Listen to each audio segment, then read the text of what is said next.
Yun, magandang umaga sa inyo. Good morning, magandang umaga mga idol. Napakaganda ng umaga natin. Tayo mamalingki ngayong araw na ito mga idol. Paglabas ko nga ng labasan dyan mga idol, nakita ko yung tiyuhin ko. Yun po, nakamotor. Galing siguro siyang palengke. Napakaganda ng umaga mga idol.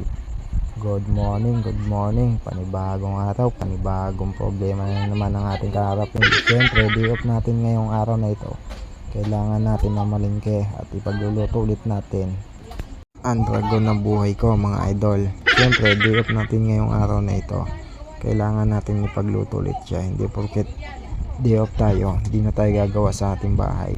Yun mga idol, at naisipan ko nga pala dyan na pumunta ng palengke. Bumaba na ako dyan mga idol sa Olivares. Gawa na sobrang traffic. Napakahaba ng traffic mga idol. Sobra, hindi ko alam, sobrang traffic ngayong araw na ito. Araw nga pala ng linggo mga idol, araw ng day off natin ngayon mga idol. Kaya naman naisipan natin pumunta ng palengke ng maaga mga idol. Kasi pag araw ng linggo mga idol, talaga napakarami ng tao sa palengke mga idol. At yun na nga mga idol, nandito na nga tayo, malapit na tayo sa palengke. Naglakad lang tayo dyan mula Olivares, mula palengke. Kasi nga traffic, sobrang traffic mga idol. Napakahaba ng traffic mga idol, grabe. Pag araw ng linggo pala matraffic. Nandyan na tayo ngayon sa bukana ng palengke mga idol. Naglalakad na tayo niya mga idol, papasok na tayo ng palengke niya mga idol. Napakaganda ng umaga ngayon mga idol, at napakaganda ng sikat ng araw ngayon mga idol. Mga oras pa lang to mga idol, kakaunti pa lang yung mga tao mga idol. Akala ko sobrang dami ng tao ngayon sa palengke mga idol, kaya inagahan natin papunta ng palengke. Pero mga gantong oras pa lang, medyo kukunti pa yung tao mga idol. Siguro mga bandang patanghali siguro mga idol. At medyo madami-dami na rin yan mga idol. Maya pa mga idol, malapit-lapit na tayo dyan sa looban ng palengke mga idol. Lalakad lang tayo niya mga idol. Napakaganda ng sikat ng araw ngayon mga idol. Napakasarap magpainit ngayong araw na ito. At yan na nga mga idol, nandito na tayo sa loob ng palengke niya mga idol. At yan na nga, naghahanap ako niya mga idol kung anong bibiling kong ulam, ano ba yung pwede kong lutuin ngayong araw na to mga idol. Nagtanong nga pala ako kung magkano ang kilo ng pusit dyan mga idol. Napakamahal pala ng kilo ng pusit ngayon mga idol.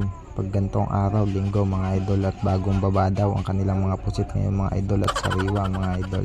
At maya pa naglakad ako sa unahan mga idol, at nagtingin-tingin ako kung ano bang pwede kong bilhin ngayong araw na to mga idol. At yun na nga, nakakita ako ng isda dyan na sariwa, kaya naman naisipan ko isda na lang yung bilhin ko mga idol. Kaya naman dali-dali ako pumunta sa kabilang side mga idol para bumili ng butane mga idol. Yan na nga pala yung isda ko nabili mga idol, halagang 50 pesos nga pala yan.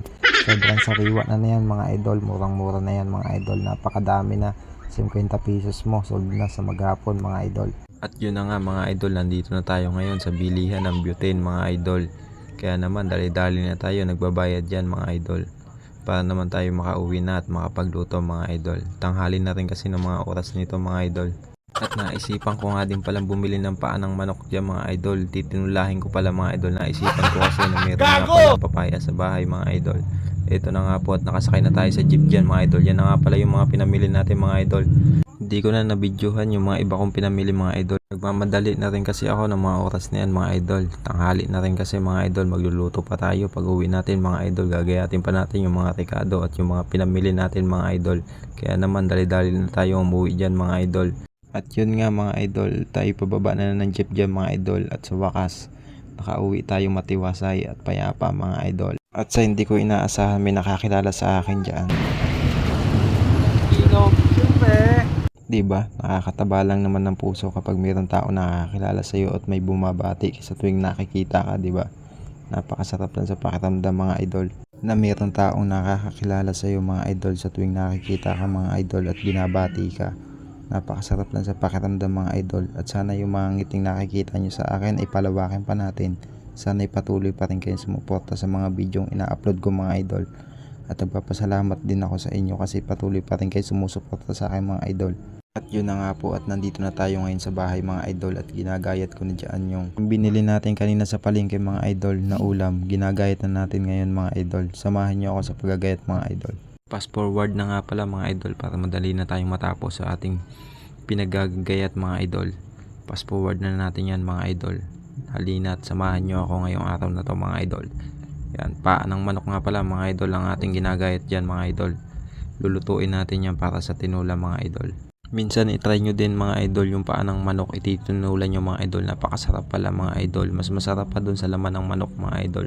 Napakalasa ng paa ng manok mga idol pag gagawin mong tinula mga idol. At yun na nga, natapos na tayo sa paggagayat mga idol, kaya naman papaya naman yung ating gagayatin dyan mga idol. Halina't samahan nyo ulit ako, fast forward na lang ulit mga idol. Isang buong papaya nga pala yung aking gagayatin dyan mga idol. Sayang kasi kung itatapon ko mga idol. Kaya naman naisipan kong ilagay sa paa ng manok mga idol at gawin tinula mga idol. At yun na nga, natapos na rin tayo sa wakas sa pagbabalat ng papaya mga idol. Kaso may problema mga idol, yung pagbaa ko dun sa papaya, hinog na nga pala. Nagsaing na rin ako ng mga oras na yan mga idol at yan na nga, kumukulo na. Habang nagagayat ako kanina, nagsalang na rin ako ng sinaing dyan mga idol. At yan na nga. At sa wakas, natapos na rin tayo mga idol. Ayan na nga, hinog na nga yung papaya mga idol. Hindi ko alam kung masarap ba yan pag inilagay ko dyan sa paa ng manok mga idol at gagawin kong tinula mga idol. Hindi ko lang sure kung masarap ba yan. Waray ko masarap din naman yan, sayang naman kung itatapon natin mga idol. At ito na nga yung isda naman ang ating titirahin dyan mga idol. Kasi tapos na nga tayo doon sa paa ng manok. At ito naman ang sunod natin titrahin mga idol. Itong isdang binili natin kanina sa palengke mga idol. Ganito nga lang pala ang pagtanggal ng hasang niya mga idol. Hindi ko na tinatanggalan ng bituka yung mga idol kasi pag binunot ko na yung hasang dyan mga idol, sumasama naman yung bituka.